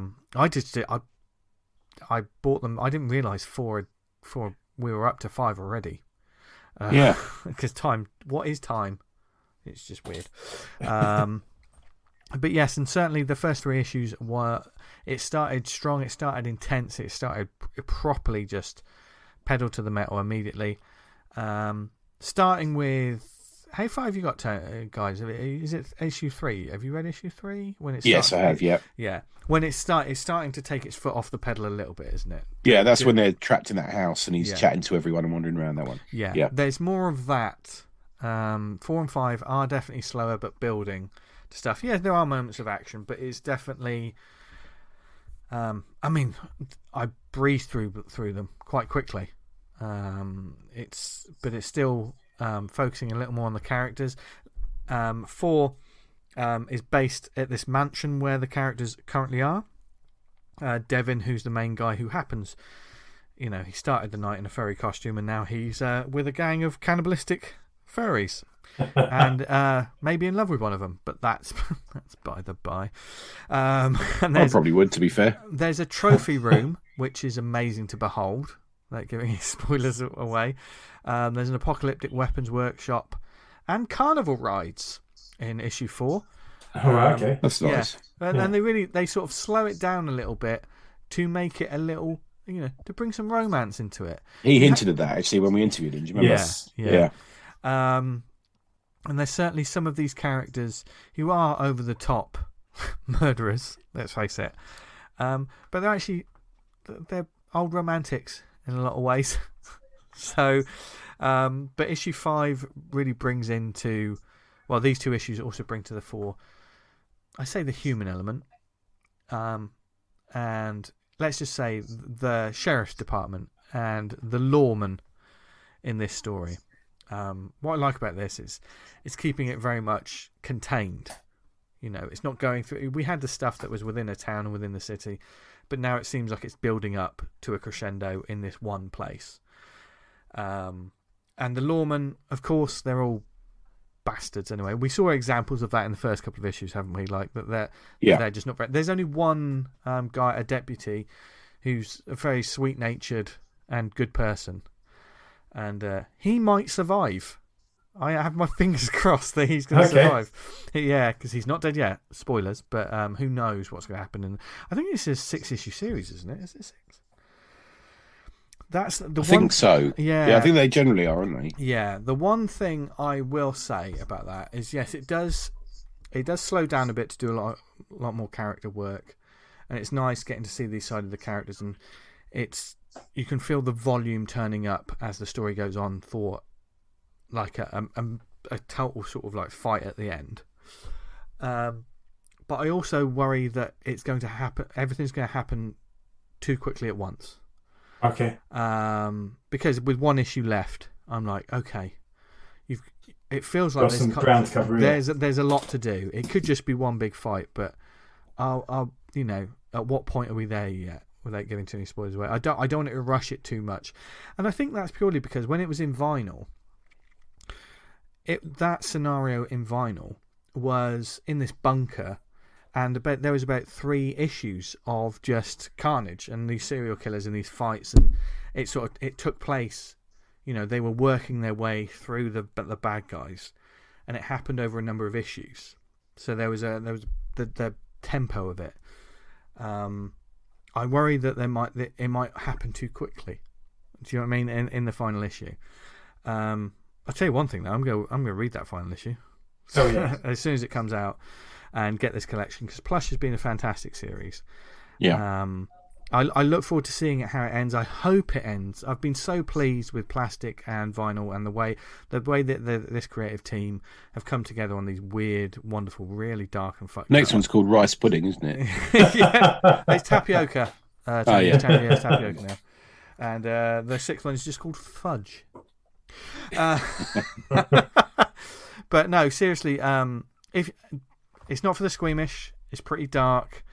It's also cartoonish in a way. Like you have to, suspend disbelief. This is about, you're rooting for villains in a comic where there kind of is no good guy. The only kind of innocent is the main hero, the main guy that's caught up in it. And are they really as innocent as they seem? It's there may only be one good person, and that's that deputy. But who knows if they're going to live? But there are definitely no good people anymore. Yeah. I I think the last issue is coming out in April. I probably got that wrong, but it's going to be coming Keep doing out. that voice today. You keep doing that Dr. Evil voice. Because I'm not quite sure about the things I'm talking about. But definitely get on it, catch up. It's well worth it, and I look forward. They've sold me over. Once they've done it, once you do it 3 times in a row, you got me for life. Do you know what I mean? There's, after the third album. Okay, here we go. After the third album, you're a fan of a band, don't you? Do you know what I mean? When the third album comes out and you're like, oh, right, yeah, okay. I still like this band. Where sometimes you're like, oh. So, yes. Read Plush. Tony, take us home. Cool. My final one is to time with a shout out, and that's for Pete Doree. Pete's suffered a loss this week. I know he's put it on Twitter and everything, but it's not our place to discuss it other than just to say I hope he's okay. Yeah. He's a buddy of ours, Pete. He's good egg. So I hope everything's right, Pete. And this is to highly recommend Pete Doree's comic, which is called Stan and Jack, and this is issue 5, which I think will be coming out quite soon, depending on how things go. Because you demanded it, Big John Buscema versus Barry Windsor Smith, aka Savage Swords of Stan and Jack. 24 pages, black and white interiors, colour cover. We were lucky enough to see an early copy of it. He sent it out to a couple of people. It's more of Pete's brilliant series where he takes these creators that some are alive, some have passed away, but characters that we absolutely love and admire, like Stan and Jack and a number of others I'll talk about, and he puts them in just mad situations.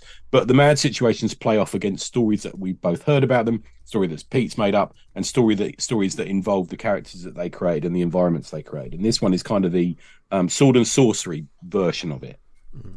The cover has Big John and BWS as barbarians battling each other, which plays off again inside the issue, you'll see.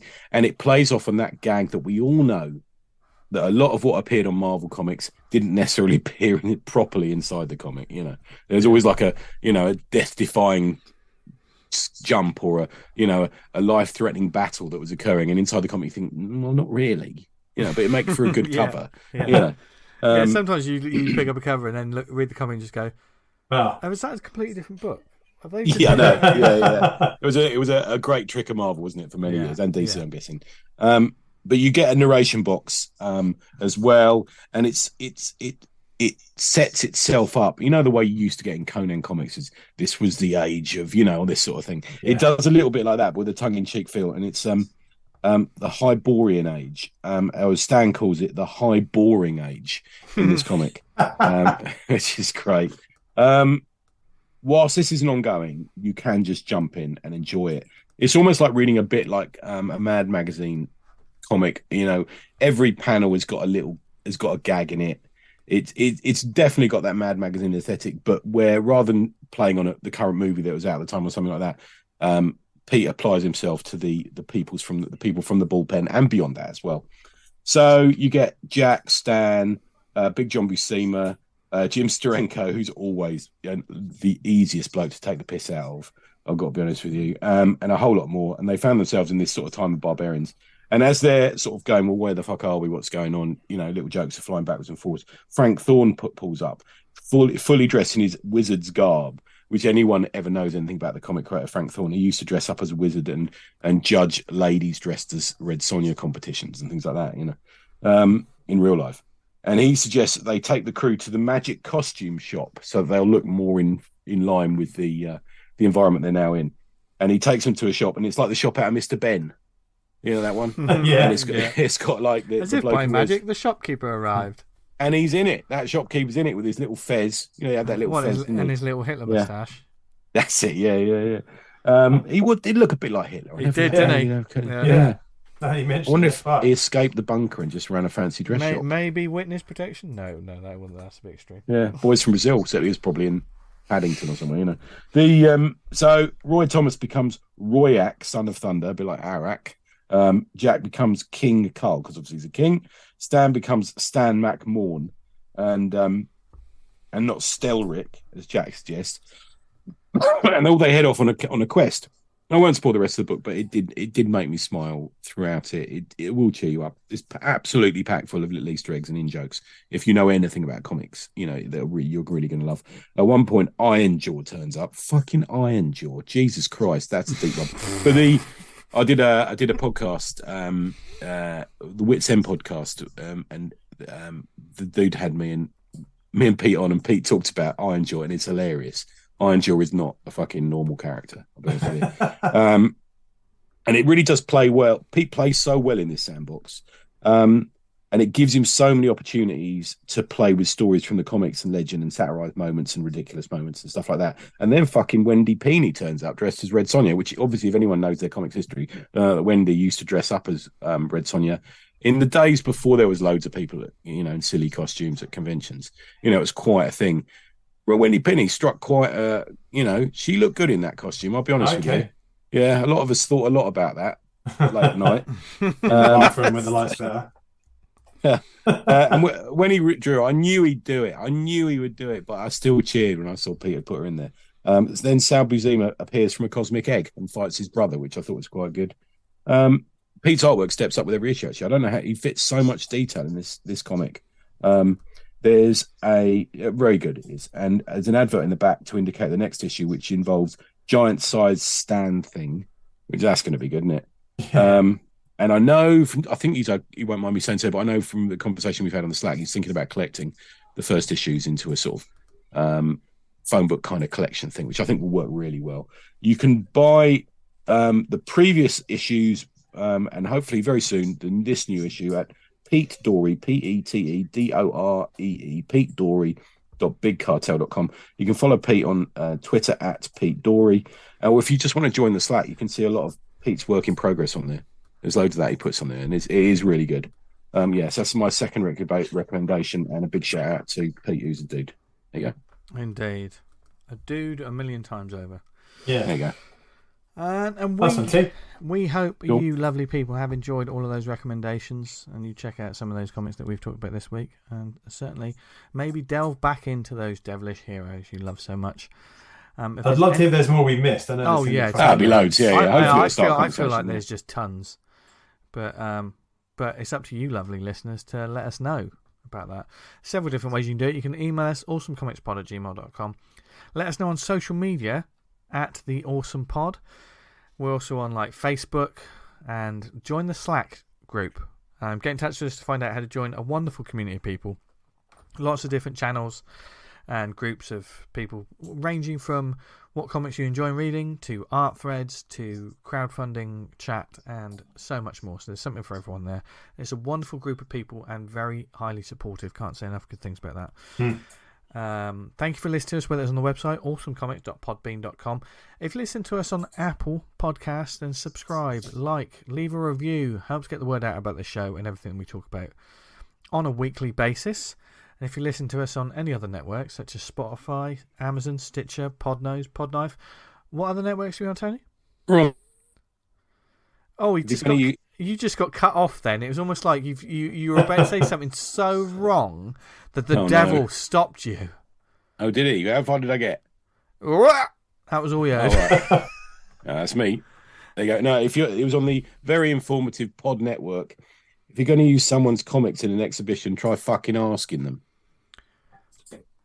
There you go, folks. It's a very. I mean, I think you have to type. That's all one word when you type that into your search engine. Not sure if Google will pick that one up. Yeah.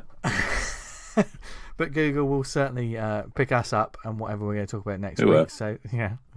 But speaking of us, where can people find us online, etc.? Tony. neverownanything.com. There you go, Dan. You can find me on Twitter at Vanguard Comic, and you can read Vanguard at vanguardcomic.com. And if you want to buy any more comics, go to dcpublishing.bigcartel.com. There you go. And Sweet. you can find me on social media at Jester Diablo.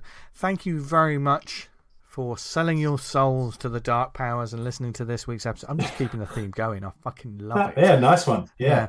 Later in bed, keep it going. It's almost like I've made a deal with the devil for this show. But, you know, I'll gladly do it just so I can talk to these two mung beans every week. Only for that. Thank you for listening, everyone. No matter where you are in the world, we hope you're happy, healthy, doing okay. Especially healthy, because a lot of us have got a cold or like we've been struck down with something. Yeah, apologies. I've been a bit muty this week because I've got a bit of a cold. Absolutely. There's no apologies needed. Most of the time, our lovely listeners have to listen to me talking not like this every week because my nose is so blocked. Oh, shit. It's a real sense Cocaine of will time. do that. Yeah, it does. Well, no, that clears it out. Okay, Anyway, let's get more in. Yeah, Let's get okay, more. yeah. Dan, I've got to go to your big cartel store to order some more. And anyway, until next week, thank you for listening, everyone. No matter where you are in the world, we hope you read loads of comics, keep making loads of comics. Don't sign any contracts before. Just read the contract. Read first. the fine print. Yes. Read the fine print, and for God's sake, if you're being asked to sign it in blood, it's probably not worth doing. Pete learned that when he signed up to be our sponsor. What a fool. Anyway, have a great week, and until we see you next time, well, what should they do, guys? Stay awesome. Bye, everyone. Goodbye. See you later.